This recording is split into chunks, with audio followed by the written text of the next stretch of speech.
Okay. Well, I'm going to introduce myself again. My name is Sharon Roderick, and you are Florence. And we're here, and we're going to do this interview for the Prescott Historical Society. Yes. Because you've lived in Prescott most of your life, and we're really interested in you and your house and all the wonderful things you've seen and done here. So, maybe we're going to start with your childhood, and then work our way through up to adult life. I'm going to ask you some questions about your dad and the bridge and different communities. Yes. And then we're going to talk a little bit more about the house itself. That's been real interesting to see. We saw the picture earlier, how much your house has changed. So oh, yes, definitely. Okay.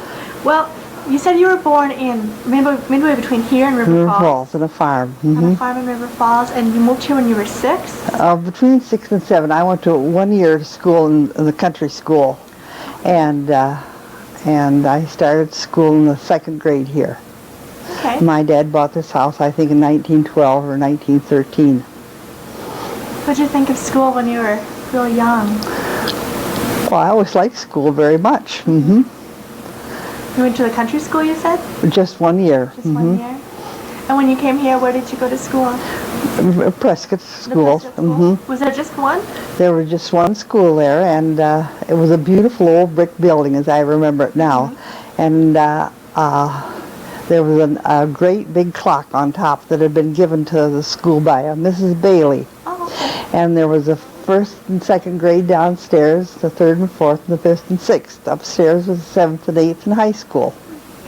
And this bell controlled our lives because the school had started at 8:30 in the morning, and that bell would ring. And then 9 o'clock, that was the last bell, and we were all supposed to be in school. You liked it there then? Yes, very nice. And I remember we didn't have pencil sharpeners then. And when we had a Mr. Jones that was a lovely janitor. He was just a sweet old fellow. And we would line up at recess. We'd line up with our pencils, and he'd sharpen our pencils. Oh, really? The pencil sharpeners weren't heard of at that time. Oh, wow. What was recess like? What did you guys do during recess? Anything? Well, recess. Well, we'd play ball, and there was a railing around a certain part there, and I know we'd use that sort of as turn somersaults on it and everything like that. And we weren't very ladylike, and I certainly wasn't. I was an old tomboy. Oh, that sounds like fun. It was fun. And the 3rd and 4th grade, we had a teacher by the name of Miss Williams, and she was very good at putting on drills. So I have a picture over there of when we put on a drill, a flag drill, and she was very, very good at that. And I felt as if I knew secrets, because my dad, Mr. Shear was my dad's best friend, and he was engaged to Miss Williams, and I knew that he had given her a diamond, but they had promised, I had to promise that I wouldn't tell the rest of the kids about it. Oh my goodness. Small town schools like that must be fun. You get to know everybody. Everybody. You knew everybody in town. And what were drills? Pardon? What were drills? They were marches. Marches. Marches. This is like fun.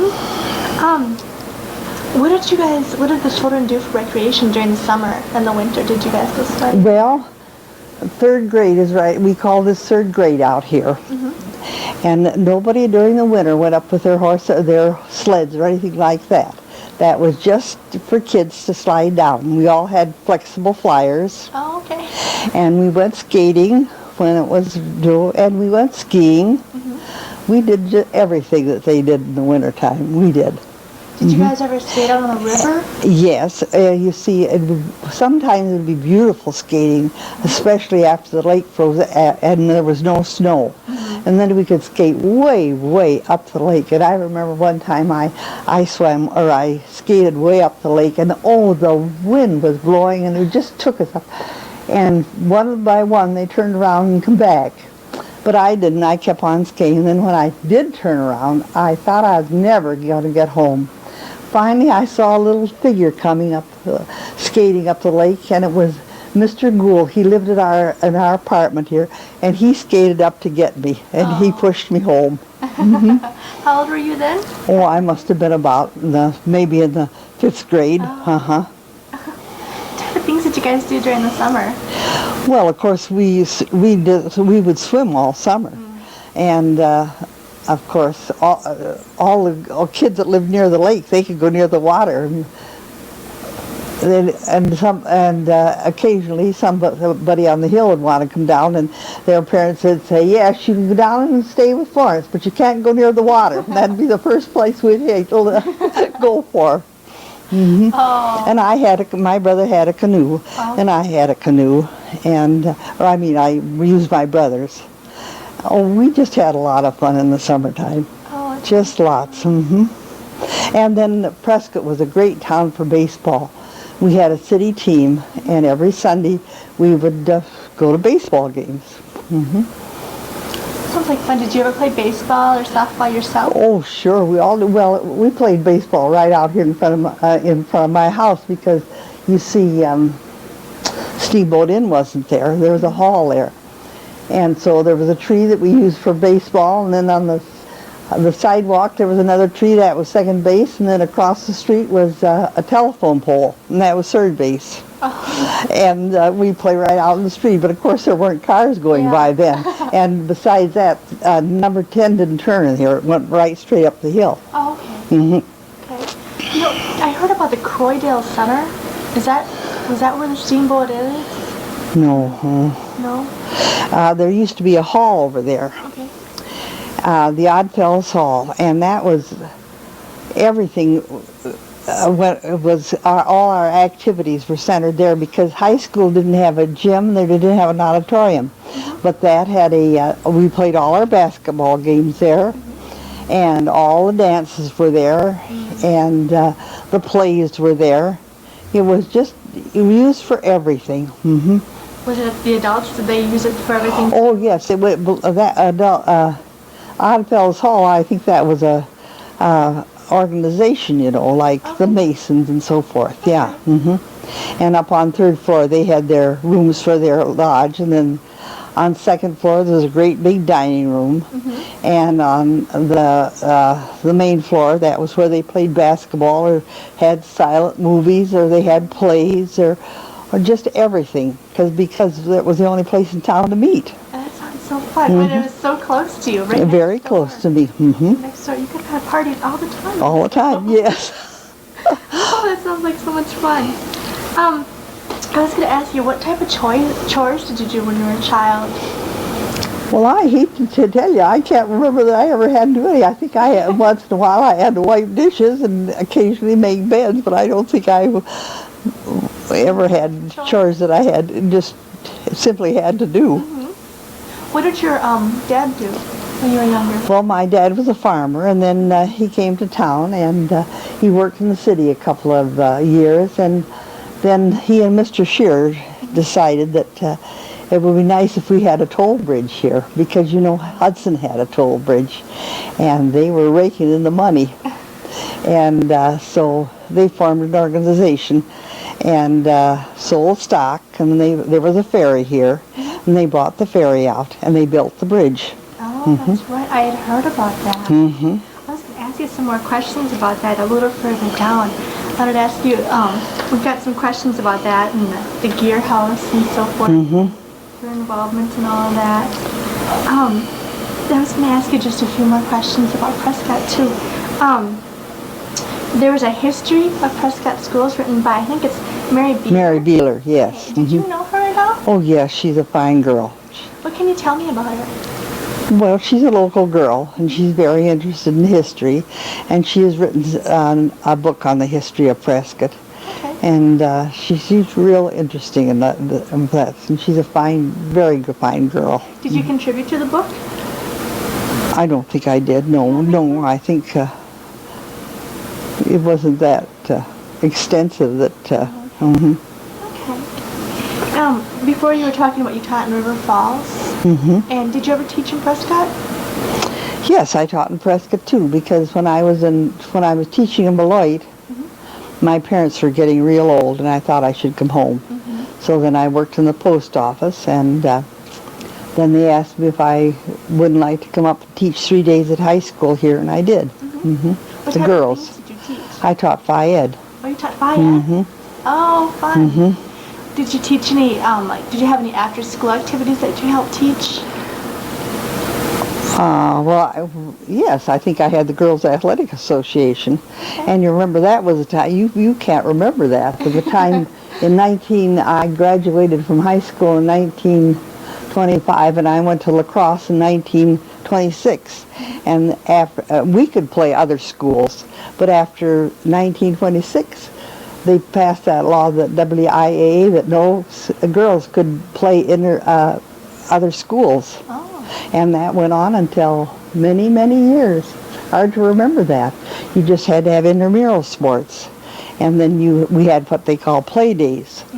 And we could take kids to play days, but Prescott couldn't play River Falls, or River Falls couldn't play Ellsworth, and that went on for a long time.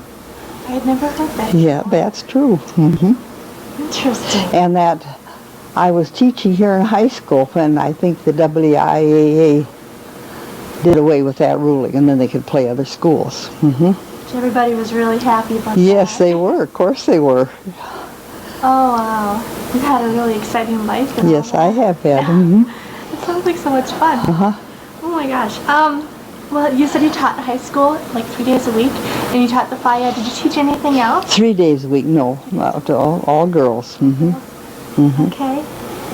You know, before we were talking about your dad and the bridge, we were going to ask too, how did the bridge come about? You said your dad and Mr. Shear. Mr. Shear bought out the ferry and then started. Well, they didn't buy the ferry. Oh, they didn't? No, they formed the stockholders, and they sold stock. And there were many, many people in Prescott were interested, and then they bought out the ferry, and then they built the bridge. Okay. What kind of memories do you have of that? Of the bridge? Yeah. Oh, I have a lot of fond memories about that bridge. Can you tell me? And pardon? Can you tell me about some? Well, I'll tell you about the opening of the bridge. Sure. Prescott was just swarming with cars, just swarming, because they had a big day here to celebrate. And I think they had 2 or 3 bands playing all day, and they had a baseball game, all kinds of activities, but the one that I loved the best was at the St. Paul Turnverein. Do you know what a Turnverein is? No, I don't. That's a German gymnastics society years ago. Anyway, they had a strong one in St. Paul, and they came down on a boat and docked down by the levee, and then they marched up to the park and put on a great big exhibition, and I just loved that. And then in the afternoon, right where the steamboat inn is now, they had a pageant, and we had a lady from Prescott who was very good at putting on pageants, Mrs. Coleman. And she had asked me if they asked me if I wouldn't christen the bridge. So she told me to take a boat and go out in the middle of the St. Croix and the Mississippi and fill it half full of Mississippi water and half full of St. Croix water, which I did faithfully. And then they had a pageant, and that consisted of drills and the maypole dance and songs and speeches. And they had also elected a very pretty girl from Prescott that was like our queen, Sloan Welch. And then at the conclusion of the pageant, she led the way down to the bridge, and all her court following her and all the people, and then I broke the bottle over the end of this bridge and christened it Sloan of the St. Croix. Oh, that's. And then they had a dance afterwards, a big dance in the hall, and then I don't think we had the pavilion then. Was the park was over on the other side of the bridge at that time too, or was No, the park wasn't. No, that park didn't exist then. No. That's no. That's my memory. Yeah, that's your memory, sure. It just used to be woods over there. Oh, okay. Yeah, they just fixed that recently, and that's a lovely place. It really is. Well, you know, he was talking about how your dad organized everything, and do you remember anything about the gear house? Well, the gear house, that was on top of the bridge, and that was the machinery that lifted the bridge up and down. Right. It was a lift bridge. Well, we wanted to know more about the Gear House. It's like, I think it's on the historic register, isn't it? Yes, I think it is. It is. Do you have any memories of the Gear House? I mean, I know it was really important for lifting the bridge. Well, that's all I have memories of. It was all machinery was up there. And then there were two, I don't know what you'd call them, on each side of the bridge that lifted the bridge up. And there were steps up there. And then there were wheels that lifted the bridge.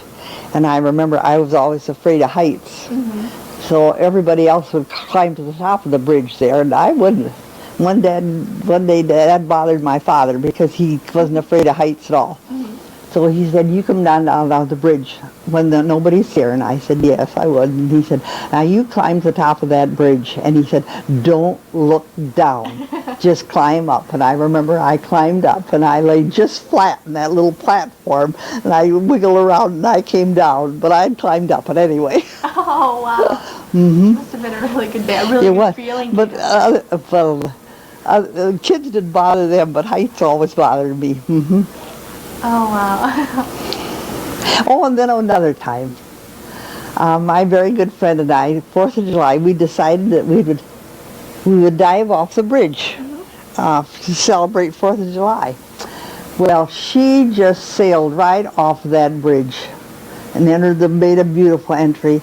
And I got down and looked, and I thought, my gosh, that water's a long ways from here. I think I'll just crawl over the side of the bridge and hang from one of those girders and drop in. Well, I climbed over and I hung there, and I was frightened. I got scared, and I never could chin myself.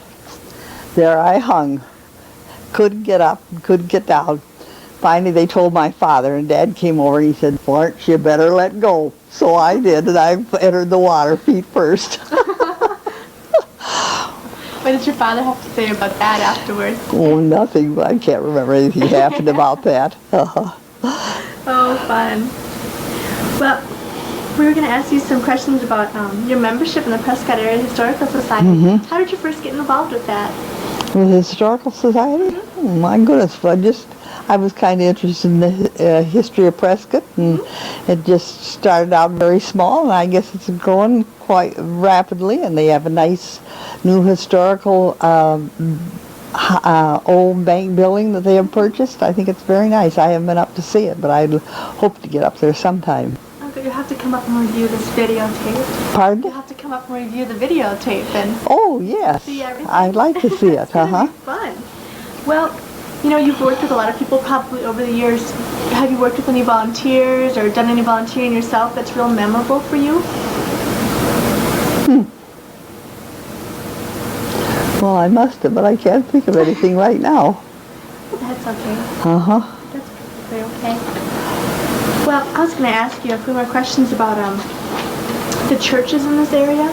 What can you tell me? Do you have any memories, like parties or any type of things in the churches? Yes. Well, I belong to UCC Church up here, and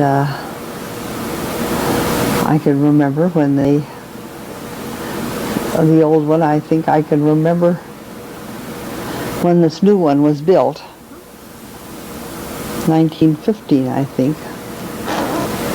And we always went to Sunday school. And another thing, there used to be a man in Prescott by the name of Matt Dill. And he had made his money on buying grain, I think, and selling it in the East. And he was quite wealthy. And every year he would have an excursion for everybody. And everybody in town could go on that excursion. Everybody in town, free. And I can remember the lady, of course the men, they had to work, I suppose. They going down to Levee and with their baskets of picnic baskets.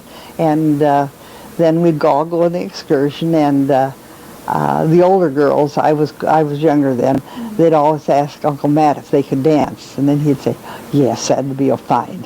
So then somebody always said play the piano and everybody would dance. And that was a big day, a big excursion. I think we went to Red Wing and came back. That sounds like fun too. It was. Did Did you do that more than once? Or? Oh, he hired every year. Every year. Every year. And it was not only for anybody in Prescott. He happened to go to our church, but didn't make any difference. Anybody in town could go. Oh, wow. Sounds like a very generous man. He was a very generous man. Were you involved with, I know you said UCC, but were you involved in any church organizations or? Well, I had the Scouts here for many years. Girl Scouts? Girl Scouts, yes, What can you tell me about that? Well, I remember one time we went to Red Wing, and I don't know why we had that was an awful trip, but the fathers all went down and we had 2 tents. And have you ever been to Red Wing? Yes, I have. Not Barnesville, but there's another park, another bluff up there. Well, we pitched our tents way up there, and if that wasn't crazy. And I was so dumb that I didn't know that an oil stove had to be even before all 3 burners worked. And I had 1 burner for about 30 girls, trying to feed 30 girls. And it was a disaster. We had a lot of fun, but those poor kids. Then one day, the Scouts had invited us from Red Wing had invited the Scouts from Prescott down. So we went down, and I thought, well, maybe we'll take a shortcut up. We'll go right straight up the hill instead of way around that hill, the road and walk up. Well, my goodness, I think everybody was crying, including me, by the time we got there at the top, because it was just brush and everything that we had to climb through. But it was fun. How many years were you a Girl Scout leader? Oh, I can't remember. I wouldn't know. Do you remember how you first got involved with it? Well, I think that was many years ago, and I think I started the Girl Scouts. Yeah. Okay. Well, that's really interesting. Girl Scouts is personally interesting to me. But that's many years ago. Oh. It's hard for me to remember things. That sounds like a lot of fun. You know, in 1923, there was an art school here, and it was run by Dr. Josephine Rollins and Helen Drewley? Yes, and that's a picture of her right there, that Josephine Lutz. She became the head art instructor at the University of Minnesota. Okay. And she painted that picture while they were here, and it was in a cottage that a friend of mine bought. And because I'd found the cottage and it was such a nice cottage, and that picture was there, she gave me the picture. And the university asked me once if I wouldn't let them, well, she resigned, or she didn't resign, but she retired. And they asked if they couldn't have that picture to display. But I was out of town. I was out west. By the time I got home, everything was over with. So I would have been glad to have let them have it. Okay. I hope to give that to the Historical Society when I'm gone. The boys are supposed to give it to her. Give it to them. What other type? Were you ever involved in the art school yourself? No. Goodness, no. Oh, what type of things do you remember about it, the art school itself? Well, I just remember that they had it up in Helen Drewley's place, and I really don't remember much about it, to tell the truth. Well, do you have any other information to give me about Prescott and growing up here? Well, I think it was a good place to grow up. Sounds like it. Yes, a lot of fun.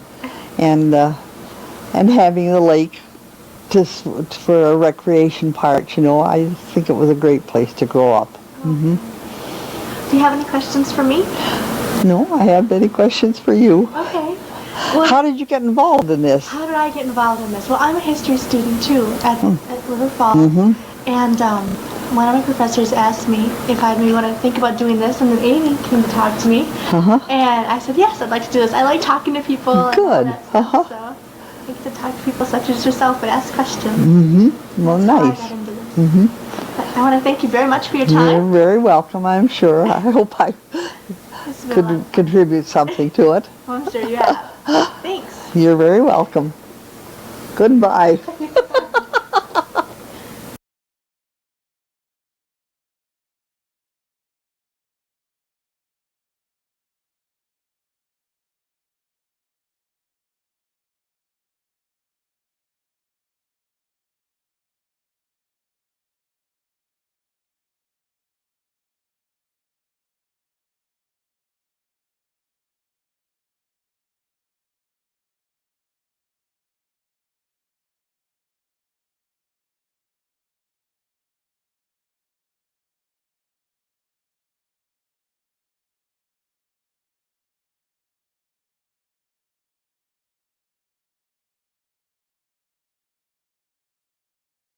It was taken at the Odd Fellows Hall in Prescott.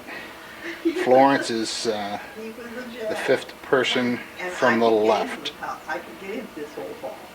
So Dad and Mr. Price, we went over, and I crawled right, this is a very poor picture of that hall, I crawled right in that window, and then I came around and opened the door for them. They built an addition onto This is the school, Prince and they had a gymnasium. Pierce County School. Florence is the first row on the left. She was in the first grade in that school. Because then all the state teachers' colleges were noted for different things, you know. And across was Fayette. Oh, okay. And River Falls was the Egg. Yep.